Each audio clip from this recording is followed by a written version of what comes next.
ঢাকা বিশ্ববিদ্যালয়ের বিজয় ৭১ হলে এক শিক্ষার্থীকে মারধরের অভিযোগে বাংলা বিভাগের শিক্ষার্থী আব্দুল্লাহ আল মাহফুজকে ৬ মাসের জন্য বহিষ্কার করেছে হল প্রশাসন। একই সঙ্গে বাতিল করা হয়েছে তার বরাদ্দকৃত আসন। তার বিরুদ্ধে ঢাবি ছাত্র শিবিরের সাথে সম্পৃক্ততার গুঞ্জন রয়েছে। ডাকসু নির্বাচনের ফলাফলের পর তার লন্ডন থেকে জানেন নাকি সাদিক কায়েম ডাকসু ভিপি তোমার নেতা আমার নেতা সাদিক ভাই স্লোগানগুলো ব্যাপক আলোচনার জন্ম দেয়।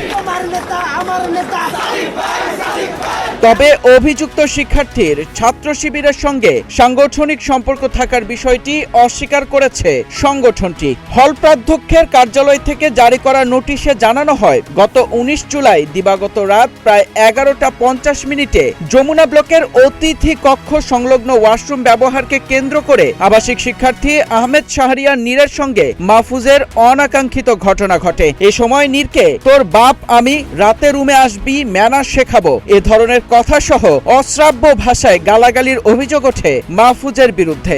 ঘটনার তদন্তে ৩ সদস্যের কমিটি গঠন করে হল প্রশাসন। তদন্ত কমিটি মাহফুজের সংশ্লিষ্টতার সত্যতা পেয়েছে বলে নোটিশে উল্লেখ করা হয়। বিশ্ববিদ্যালয় ও হলের শৃঙ্খলা বিরোধী হিসেবে চিহ্নিত করে তদন্ত কমিটির সুপারিশের ভিত্তিতে গত ৬ আগস্ট থেকে তার বিরুদ্ধে শাস্তি কার্যকর করা হয়। অভিযোগ রয়েছে বাগবিতণ্ডার এক পর্যায়ে মাহফুজ নীরকে মারধর করেন এবং তাকে নিজের কক্ষে নিয়ে যাওয়ার চেষ্টা করেন। ঘটনার পর বিজয় ৭১ হল ছাত্রদলের পক্ষ থেকে হল প্রাধ্যক্ষের কাছে লিখিত অভিযোগ দেওয়া হয়। সেই অভিযোগের ভিত্তিতে তদন্ত শেষে শাস্তিমূলক ব্যবস্থা নেয় হল প্রশাসন। এদিকে ডাকসু নির্বাচনের সময় মাহফুজকে ইসলামী ছাত্র শিবির সমর্থিত প্যানেলের পক্ষে বিভিন্ন স্লোগান দিতে দেখা গেলেও তার সঙ্গে ঢাকা বিশ্ববিদ্যালয় ছাত্র শিবিরের সাংগঠনিক সম্পর্ক নেই বলে দাবি করেছেন সংগঠনটির বিশ্ববিদ্যালয় শাখার মিডিয়া ও প্রচার সম্পাদক মিফতাহুল হোসাইন আল মারুফ।